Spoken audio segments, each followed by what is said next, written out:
I believe in the markets like this, real estate's one of the best investments when rate comes down. But honestly, I go, no, that's a nightmare. Would I waste what little time I have left in my life going through the process? And I think that's really discouraging people. And I think if we improve the transactions, so, we'll all be fine. You talk about it privately, we talk about it publicly. This is the Real Estate Insiders Unfiltered Podcast. Welcome again to the Real Estate Insiders Unfiltered Podcast. I'm your host, James Dwiggins, along with my co-host, Mr. Robinson. Yes, sir. What's up, Dwiggy? What's going on? Tell us about the amazing guest that we had on the show today. Man. This was pretty badass. So this is one of those easy pods where you just hit record and you just let it do its thing. Yeah. Having Brad Inman, the founder of Inman News, on your podcast is experience I hope more people get to have. For sure. He talked about people that he's interviewed and how to be a great interviewer, what he's learned over the years, his thoughts on what real estate looks like today and what it could look like in the future. He also shared some new projects that he's working on. It was exactly what you would think a conversation with Brad Inman would be. You are going to love it, kids. Put it in your ears. Brad, welcome to the podcast. We are excited to have you here after just getting to see you for a week in Las Vegas at Inman Connect. What a great show, by the way. Super fun venue. I know we're going to talk a little bit about that today as well. But are you rested? Where are you today? I am, and thank you, Keith and James, for having me. And it was great to have you in Vegas last week. Fun. I am rested. I got endless energy, so it's hard for me to relax. But I didn't get out of bed on Saturday, so that's a good. I biked a little, I walked a little, but I basically didn't leave the bed. I didn't leave. I have these really fabulous pajamas in LA. I wear. They make me really comfortable. I love that. That's awesome. I need some fabulous pajamas. I'll tell you where to get them. They're in Paris. They're silk. I don't mean to overstate the opportunity I have in my life, but they're pretty fucking good pajamas. I love it. I love Perfect. it. That's it's very fitting because I wasn't sure whether you were going to be here or in Paris because I know you're also in Florida sometimes. So we got you here in Los Angeles, I believe. Is that right? Yeah. So LA's coming back. It's really beautiful. I'm cheering for it. I'm not going to move back because I don't like the 60% tax rate, but otherwise it's doing better, which is great. Yeah. Keith and I talk about those tax rates all the time. We do. All right, well, let's dive in a little bit. I think everybody in the real estate industry knows who you are. If not, then they haven't been on planet Earth. But just do a little bit of background. I think it would be fun for people to hear, your career. You started, Inman a long time ago, and you've invested in a lot of companies. So just maybe like 5 minutes on how you got into this crazy business, how you created this amazing organization, and then we'll dive into a few rapid fires and lots of questions we have. So. Sure. So I was raised in Southern Illinois. I went to school in Boston. I couldn't wait to get out of that small town, even though I had wonderful parents and great siblings. And I felt like, as a friend of mine said, who lived in Santiago, she knew there was something over the mountain. She doesn't know what was there. And there were no mountains where I was brought up. So I left there and I went to school. I studied sociology. I always liked the study of people and how they behave. And in fact, early days as a journalist, I covered the clash between environmentalists and developers, and I really got into kind of a media version of analyzing NIMBYs, and I think I was the first one to coin that phrase in print, and describing, homeowners who resisted growth and development and housing development. A lot of my early days as a journalist in the 80s and the 90s was about that, and also I covered affordable housing a lot extensively. And I think my last newspaper column read exactly like my last one 25 years later. The first and last. Yeah. And then I was in the Bay Area, and, a really lucky man. I was there when the internet exploded or came on the scene. And, I was part of that whole digital first movement from print to digital and was able to start a lot of companies related to that. And, the Brad Inman mind is pretty simple. I'm a journalist and I'm a content guy and I'm an entrepreneur, and I used what I knew professionally, my craft, which is writing and editing, to the internet and digital media as an entrepreneur. And that's, you don't make shit as a journalist. They're like carpenters, cops, and teachers. But they, I had aspirations. I was brought up in a family that, encouraged us to go out and explore the world and be successful, and taught us hard work. So, I got into all kinds of different companies. What would being, it's such a, I always have questions about people's background. How old were you when that digital age, that manifestation was really happening, roughly?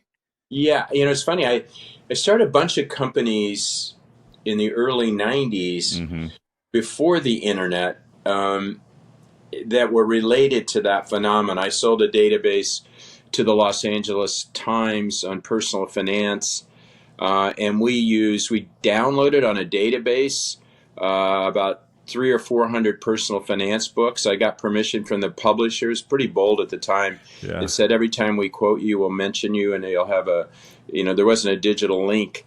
And we created 50,000 Q&As in about 60 days for Microsoft. Wow. And they wrote me a big check. So that was early 90s. Yeah. And then I did all these products related that were all, kind of, you'll talk to people like this. They were doing things that were early signs of the internet. Like there was a software package called Zyindex, which if they had played it right, they would have been Yahoo or Google. It was a great search engine. And in fact, I used that when I downloaded the database of books.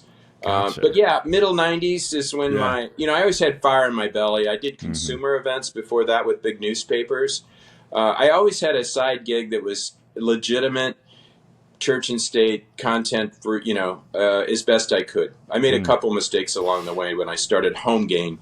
That was an online real estate company. There was church and state. I didn't run Inman then. I didn't write for them. But, it looked like a conflict of interest. So I've avoided that ever since. Yeah. When did you hold your first Inman conference? I think it was, do you remember this? I think it was a story of you doing it in the Redwoods, I think up north. Yeah, it's funny how the wisdom of crowds. When I was at Inman last week in Vegas, someone came up to me and reminded me they attended a conference I had, B2B pre-connect, like 95. We ran ads. My partner was the San Francisco Chronicle, and they ran ads. Bill Gates is getting into your business. You better understand his. And our whole marketing to realtors was to promote their understanding of technology. And then that was formalized with the term connect. And that was always about connecting the old world, as I say, tried and best practices with the innovation crowd. Yeah. And, that's always been our MO. Yeah. Yeah. Just translator, right? Basically that's what a journalist does, Yeah. Keith was going through some notes of famous people that have been at Connect, and we were going down that list recently, and there's some big names that you've had on your stage, like real power players. One of my favorites though was Craig Newmark, because he was always just so quirky and weird, and it was just always a fun interview watching you. For those of you not familiar with Craigslist, just for context. Yeah. Well, all right. Well, let's dive into some few questions. By the way, here. wait, we're on Craig. He's an amazing man in what he did. He's the one that really disrupted media by stealing the classified ad business, which was pure gravy for which, by the way, still people still use that extensively. Oh yeah. So it's not like it's gone. Can I run down this list though? Because I wrote it down. Yeah. You've had Mark Andreessen. Yeah. Charlie Rose. Yeah. Mark Andreessen was an investor of mine in Home Gain, and he used to come to my office because we had a lot of young people, and I guess some women, and he was trying to find a girlfriend, so he would come hang out at the Home Gain office, and we had a good exit, so he made money. He gave it away to a charity, but it was funny. We had Charlie Rose, who at the time I respected a lot. I think he was a little hungover or jet lagged, but it didn't matter. The two of them on this stage was really amazing to watch. Really?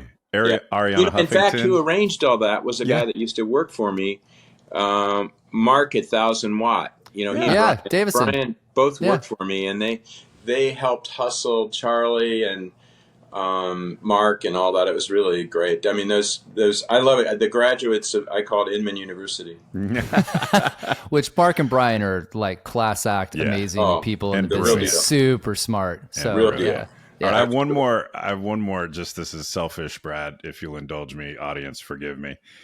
Having watched you do interviews at Inman over the years, and especially having recently started a podcast with my co-host here, James, you're a brilliant interviewer. You're sweet. Is that like, how much of that is art and how much of that is science? Well, I think it's everything. If there's a message to the entrepreneurs listening,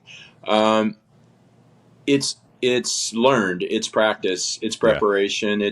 It's the same old thing.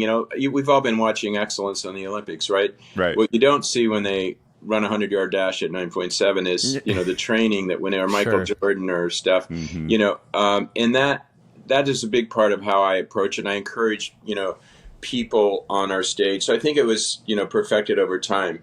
The way I wound up being passionate about it is I was writing for the LA Times. An editor of mine was on a panel in we lived, the office is Second and Spring. I lived in Hollywood, and he was on a panel in Riverside, some economic development panel, and he got sick, and he called me up and he said, "Brad, I need you to go to this thing." And I was scared to death. Like, when I greet people coming on the image stage, their palms are sweaty and they look scared to death.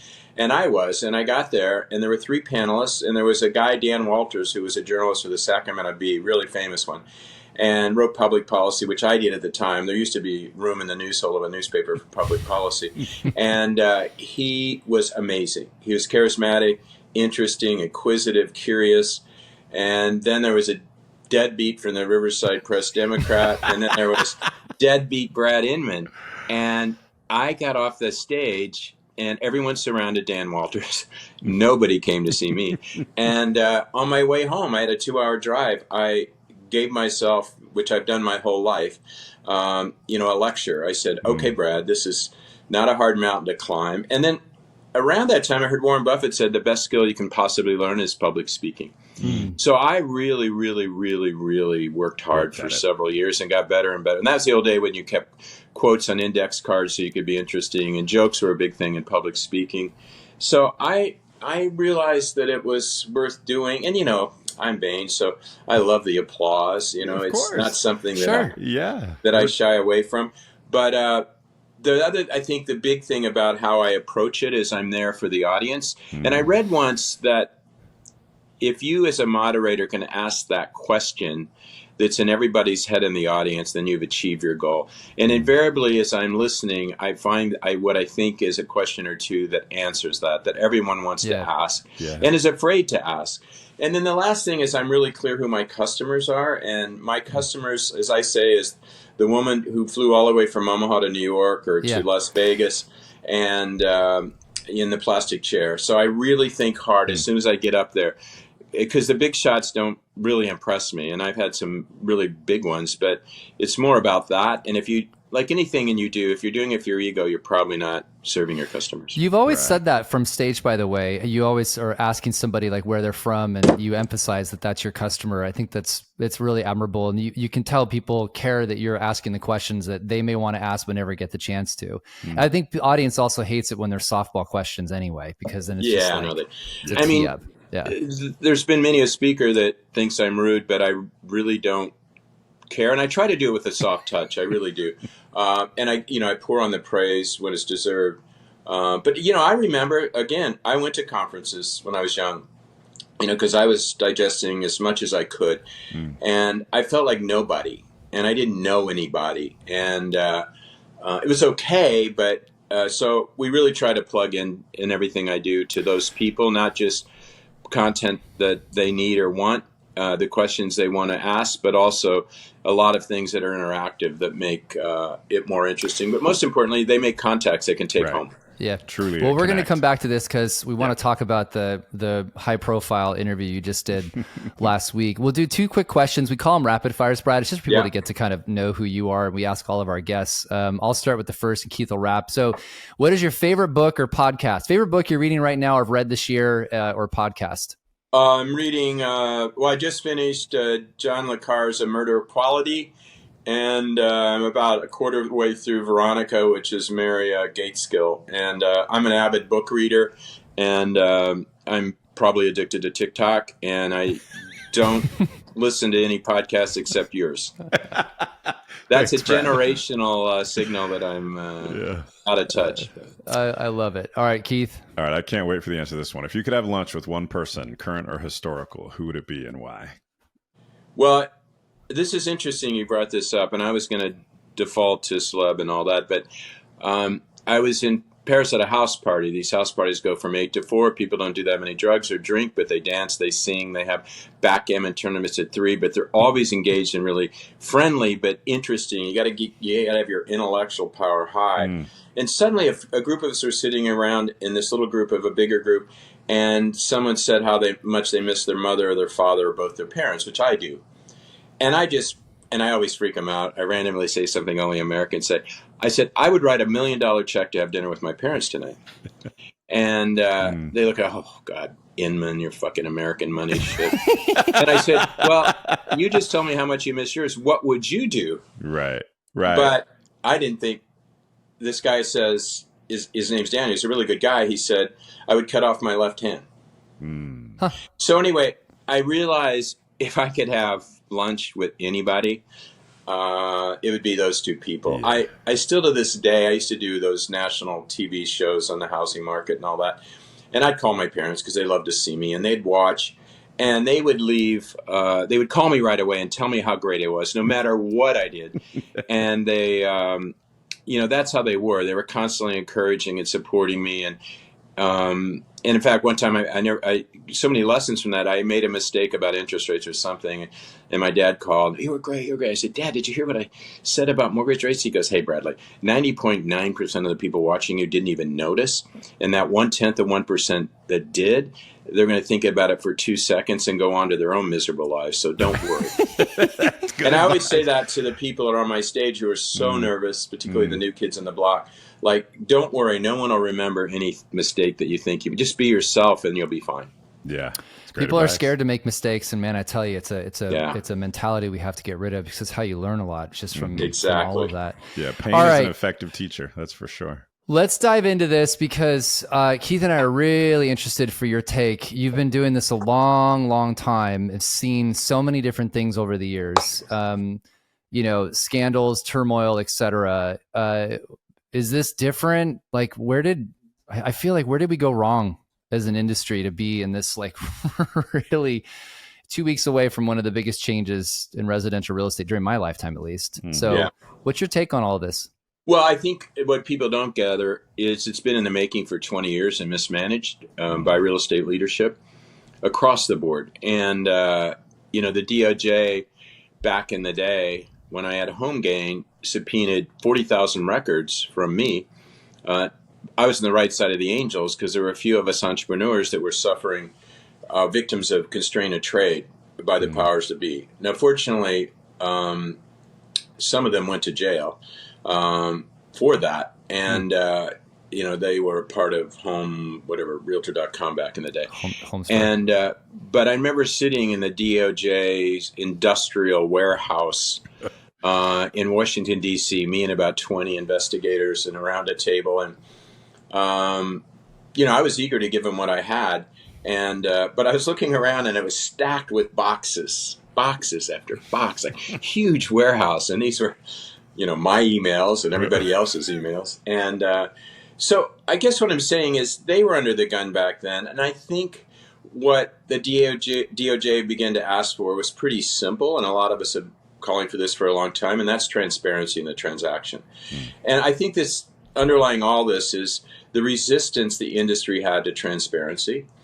And I think it created the problems. You can blame the DOJ, you can blame a Missouri lawyer, you can blame all kinds of things, but most things are a function of, somebody either engaged in bad behavior, which there was some of, corruption, which there certainly was over the history here.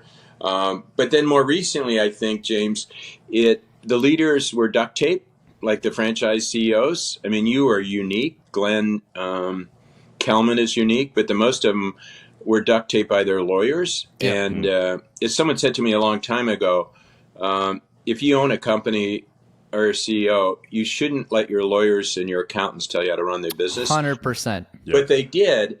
And then at the same time, NAR had an implosion, I think was in the making for a long time. The arrogance of power and hubris and bad behavior there. It all often goes hand in hand.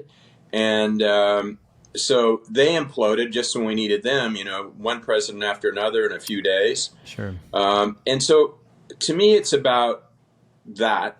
So it's not surprising, but it was dramatic.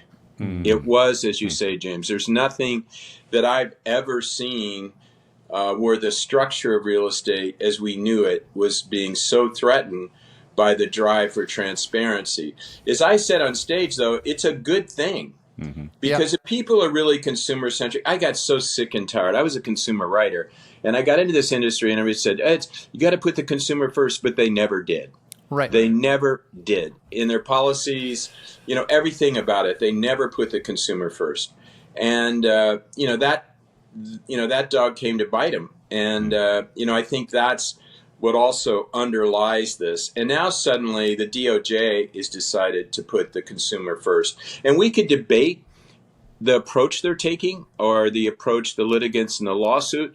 But one thing is for sure, when you're engaged in a class action lawsuit, which mirrors what the DOJ more or less wants in the result, is in this case, bringing them down a notch was really necessary.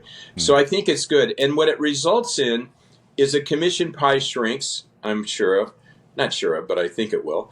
And you're going to have fewer agents, but we're going to have the transaction costs are going to go down. And theoretically, and I think it's proven, like the internet being a marketing engine, increased transactions through marketing exposure.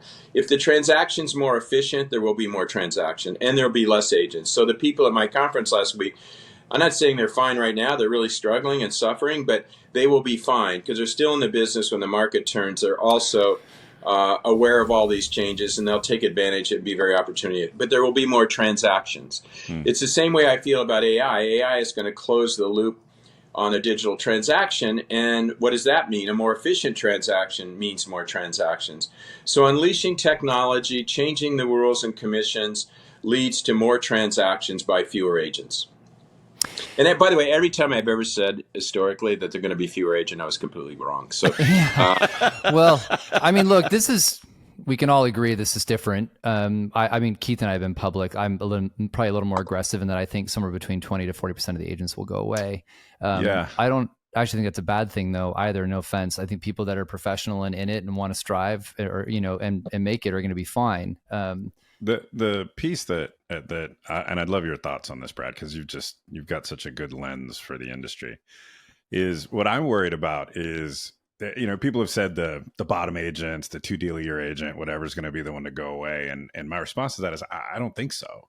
They're the hobbyists. They don't need the income. If they take a 20%, it's that there's part of your evolution in the industry where you start maybe more heavy, not these are broad generalizations, but you start more buyer rep and then you evolve into both sides. And I'm worried that there's that, they're the breadwinner for their family or the only breadwinner for their family. They can't take a 15 or 20% pay reduction or whatever the difference will be in commissions. And we end up sort of gutting the future of the industry. The future talent, right? That because these really good agents, really well-intended, take great care of their clients, have done all the right things throughout the years, are the ones who maybe can't afford, and then they leave and go get a real job.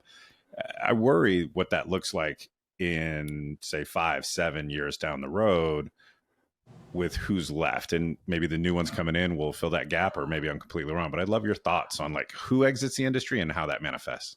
Yeah, well, first of all, I mean, just look at the big picture in America. And at our interview with Robert Kennedy Jr., he brought it up. Realtors are local small businesses. And they are really kind of essential in so many ways to not only real estate, but kind of to our communities because they're activists, volunteers. They're involved. And so the low barriers to entry, I always thought wasn't that bad if we policed it. But, it's very very difficult. It's going to be really challenging, I think, after August 17th. That's the magic date, right? Yep. I think it's going to be scary because there are going to be a lot of wayward agents, some that aren't even aware of the lawsuit. More than we want to talk about. Yeah. And so there's going to be some really bad behavior. But I like the concept of barriers to entry. But I also think that, I was with a friend yesterday, when was it? A couple days ago. And typical, every bartender and waiter in LA is either striving to be an actor or is a part-time realtor. And they got real estate as a side gig, and hopefully they're going to be a movie star. God love them. They try so hard. And he was telling me that, he got in helping his sister find a house and somebody else. I just think the numbers are small in that group. And I think the top tier will benefit a lot. I agree. And I think it could be, who knows? I mean, I think it's a good point, but I'm really not sure what happens there. But the smart ones, the dedicated ones, but it's hard now. Every time I look out in the audience the last couple of years, and I think, there's people in this room who haven't had a transaction in 4 months. And they may be great agents. So they like my mom on a farm back in the day when they had 7 crop failures in a row, that meant 7 years of no income. Right. And similarly here, we got some agents who are good agents who haven't had any income. And it just makes me, sad when I think of that, because it's, economics is, a way to really discourage people in their lives. Certainly the economics are changing. So rates are on the downward slide. Economy looks like interesting right now. Yeah, for sure. So maybe that'll start picking things up. I think it will. I was going to ask you, just as I want to get to like the next 36 months, but we've asked this question a lot recently just to hear different perspectives. Like if you were in charge of NAR and what would, so Brad gets the position and you come in, like, what would you do? Like, what would your view of NAR be? Like, how would you shift it? Well, first of all, I said something from stage, which people hadn't heard me say in a long time, which was I wanted to kind of congratulate NAR for getting through a knothole. And I say this because Kevin Sears came, we got boycotted a lot, and which is fine. I used to wear it with a badge of honor, but he came, he was on a panel. I don't think he wanted me to moderate. I don't know the details, but I wasn't asked to moderate it, but he did a really good job on stage. He was humble. I had not seen an NAR humble. Yeah. He not only didn't come in like a big shot, fly in and fly out. Alex Perillo used to say, what do you call him? I don't know, pigeons that fly in, speak, and leave. They just think they're so important. He did like you did, James. He circulated. He talked to people. He listened. He was really quite good in every setting, and it looked like a cultural shift. It didn't look unnatural. It didn't look like came from media training or some BS. But that arrogant, and then I think the CEO. She came from the newspaper business. I'm impressed with her. So I think. The reform at NAR providing leadership in the future, all these people try to do things, alternatives, and I absolutely support their rebel nature, and I'm glad they did it. But I also think the best thing that could happen is NAR would be responsible in a new and different way, and I feel like that's happening.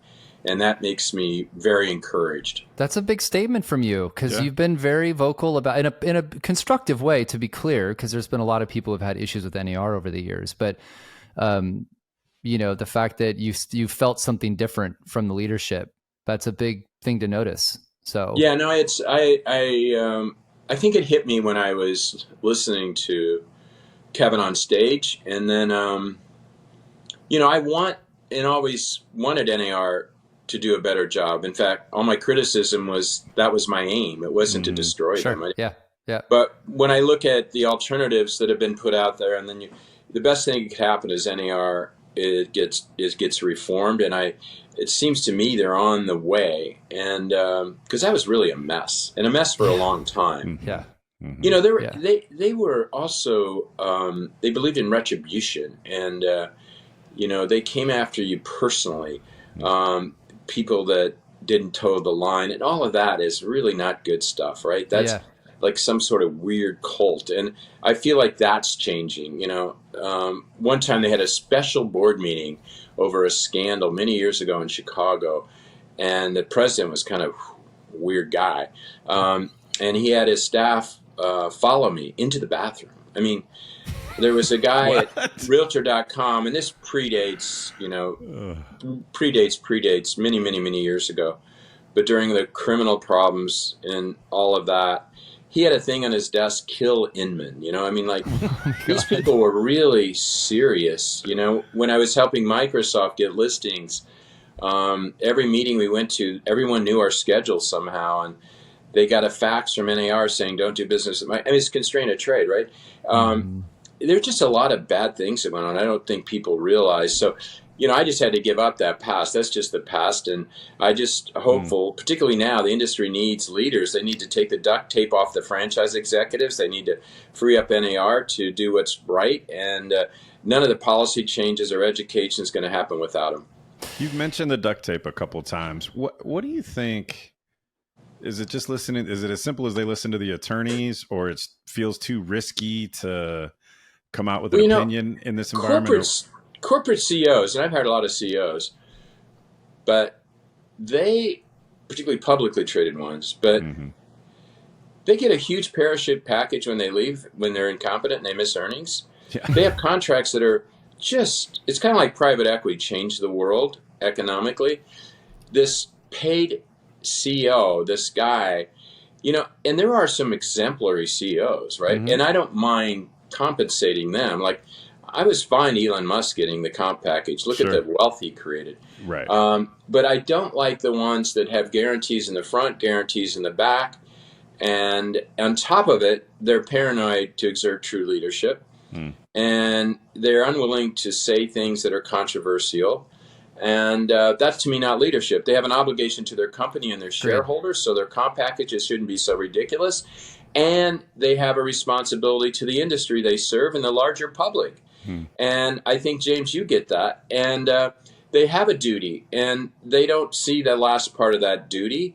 And they're just too measured and too careful. And although we did learn from Andy Florence, who's an unusual CEO, he speaks his mind. Oh, yeah. And he said the average publicly traded CEO only lasts 2 years. 2 years, yeah. Two and a little bit. I don't know if anyone confirmed. Andy's got a mouth like I do, but he's a little more. I mean, he's an impressive guy. We're so lucky to have him enter the industry.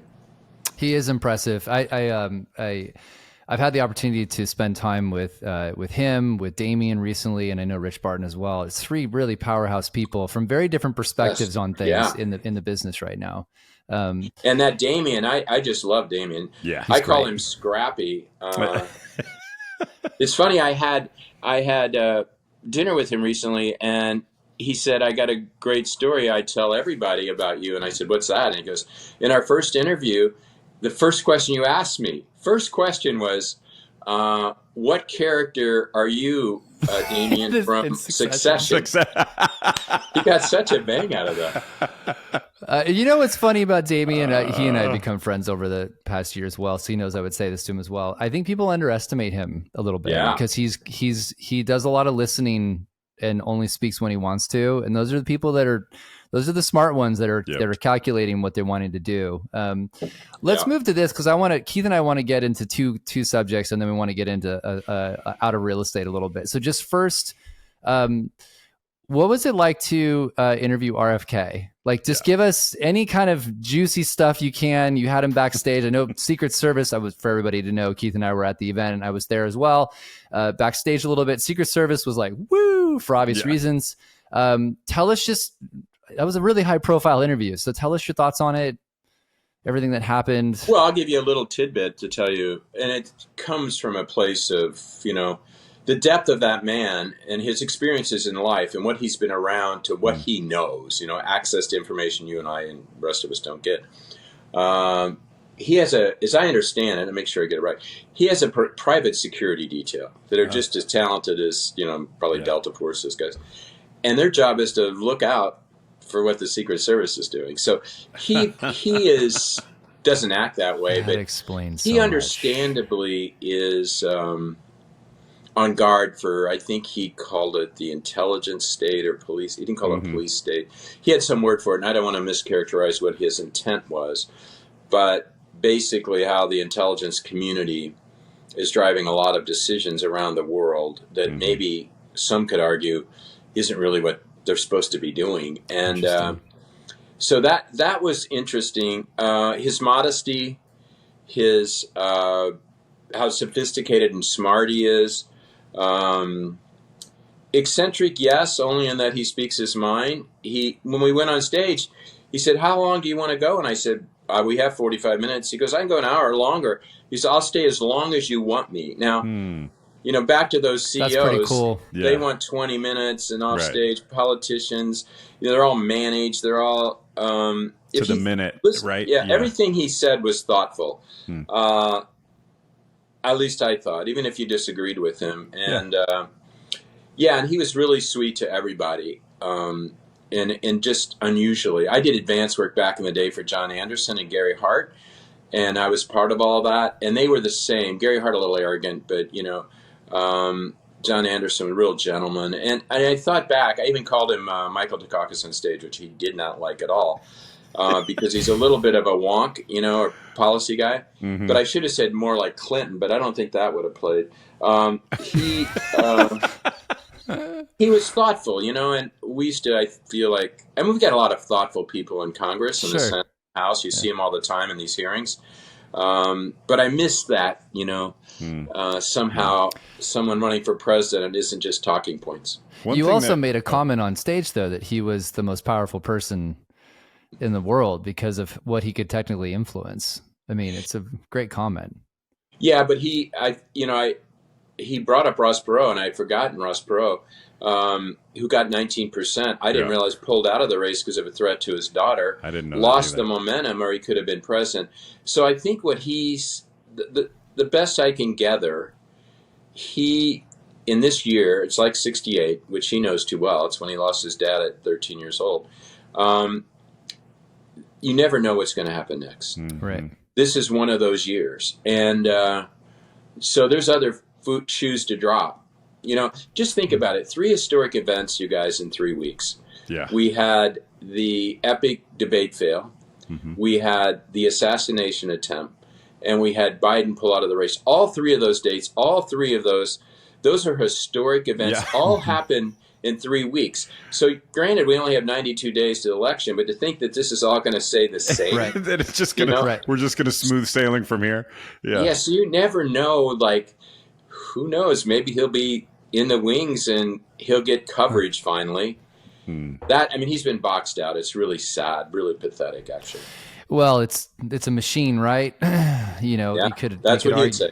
The thing I was struck by is, I believe, whether or not I agreed with him, and I agreed with a lot of what he said, but not all of it, but he believed very deeply and had thought about it a tremendous amount. Yeah. And had really good answers for what he believed.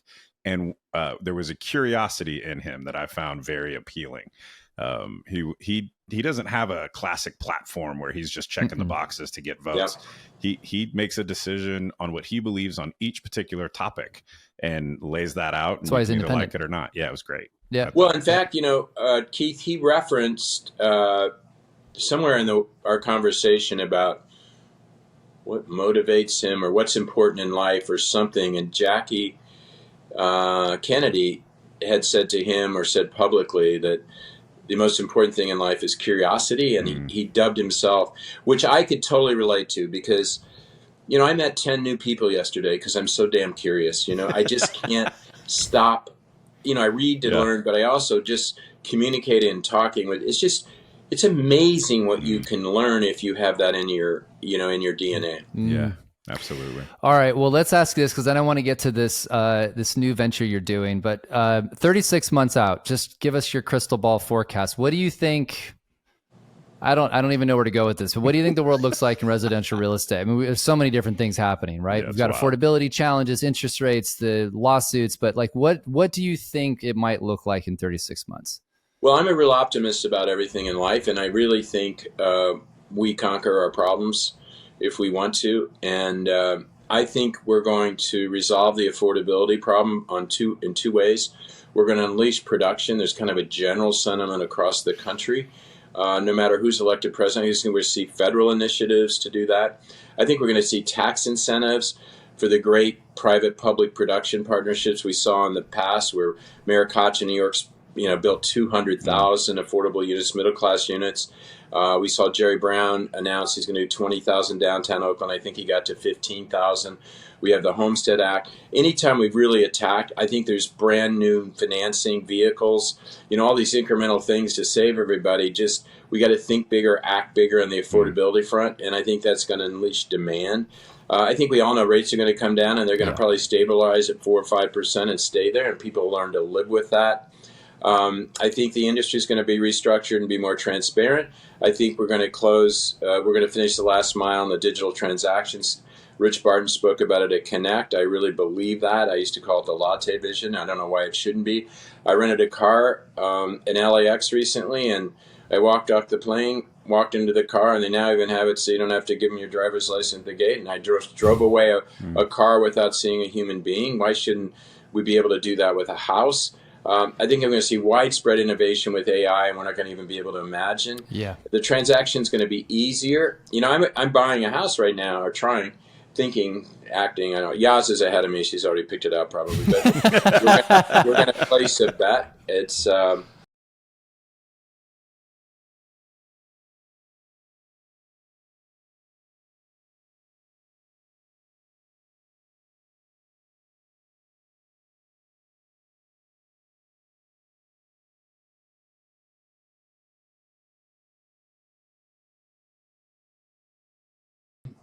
real estate's not going away. Everyone loves real estate.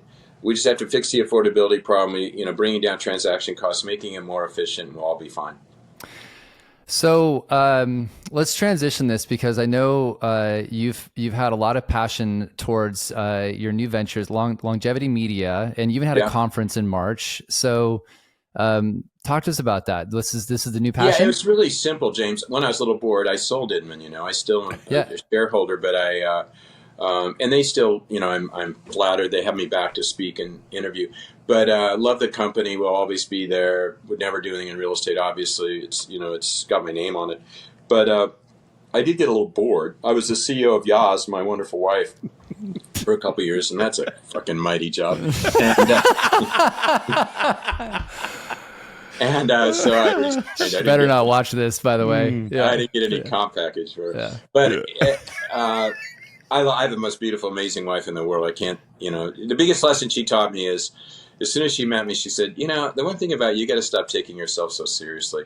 And, it's funny. I walked into this CEO retreat we had in Vegas, and I saw these guys all uptight. You could tell their shoulders, they need a back massage or something. And I realized they all do that. They just take their lives way too seriously. They need to lighten it up. And it really was the best thing that she ever taught me. But so I have 5 grandkids, 2 wonderful children. They're humble, self-reliant. They're very successful. I have a beautiful wife. I'm just so blessed. And I thought there's only one thing I have to be afraid of, and that's the Grim Reaper. Sure. And so, in your 20s, you had to worry about the whole catastrophe that Zorba the Greek called the wife, the house, the mother-in-law, Well, you do that for 20 years, and you finally get a break. You raise your kids to be self-reliant, you bury your parents with dignity, and then you have your 70s, which are like your 20s, except you have money in the bank and not a $12,000 American Express card bill, and from partying all the time. And so I said, I got it. The only way to keep this going is to live longer. So I started doing a personal investigation. And when I did that, I realized, oh my God, there's so much bad information. And it's really sad. And, me, I'm a media guy, so I started a media company, starting with events. We're doing events all over, and launched a newsletter. We're launching YouTube. We're doing, like you guys, all these different things. And our lane is very simple. There's charlatans on one end, like always selling the fountain of youth since, ever. And then the other end are these medical elitists. It reminds you of the real estate club, They're elitist, and, the word deplorable has been criticized, but when I first got in the real estate industry, I was shocked. NAR staff and big realtors, big shots making fun of realtors. I thought, how could you possibly make fun of the people that make you a living? It just didn't digest, I was a delegate to the Democratic Convention in 1976, and that's when I saw my old Democratic Party go away. They were dismissing, the coal miners and the farmers where I came from. and this kind of elitist trend throughout our culture, but it was definitely happening there. And so what I really try to do with longevity is focus on the consumer. I opened the first show we did by saying, hey, I'm you. I'm a 71-year-old man, a father, a grandfather, a husband, and I want good information. So you got the elitists, you got the charlatans. So just like in real estate, we're trying to bring together the best science, the best thinking, the most innovative stuff. You ought to sign up for our newsletter, everybody. It's free. It's called livelongmedia.com. But their editor there is amazing. We'll put it in the show notes. Yeah. So, yeah. But I had a really great experience, you guys.